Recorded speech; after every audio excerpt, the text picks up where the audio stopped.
Kita menuju Bursa Efek Indonesia untuk melihat penutupan perdagangan bersama Ira Hulu dan juru kamera Adini Anissa.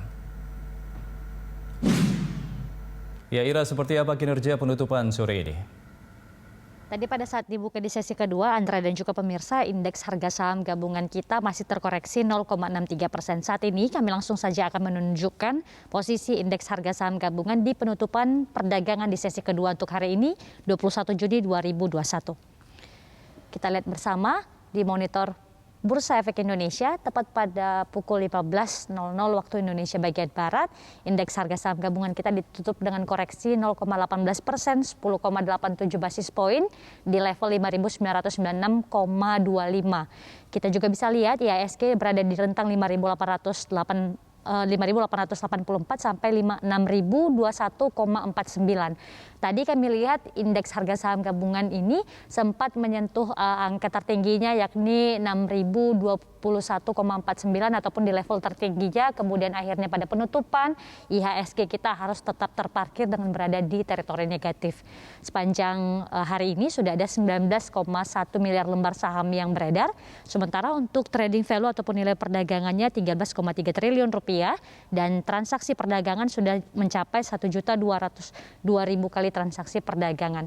Dan juga tadi berdasarkan analis dari sekuritas seperti itu, menurut mereka bahwa memang kalau misalnya indeks harga saham gabungan kita ini berada di level support ataupun mencapai level support di 5.900 dan tetap ataupun konsisten terus merangkak, ini dipastikan ataupun dilihat kemungkinan IHSG kita ini akan tetap bertahan di zona hijau. Namun kita bisa lihat kenyataannya bahwa pada sore hari ini indeks harga saham gabungan kita harus tetap terparkir dengan berada pada teritori negatif. Andra.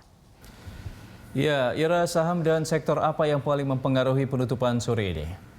Ya Andra, dari catatan kami ada pun saham dan sektor yang mempengaruhi kinerja indeks harga saham gabungan kita. Kita mulai dulu saja dari saham yang masuk kategori top 5 gainers ataupun saham yang mengalami penguatan seperti itu. Dengan emiten seperti SDPC ataupun Millennium Pharmacon International Tbk, diikuti BIKA, SRAJ, LMAS dan juga PYFA yang menguat di rentang 25 sampai dengan 34%. Sementara ada pun saham yang masuk kategori top 5 frequent ataupun saham yang paling aktif diperdagangkan.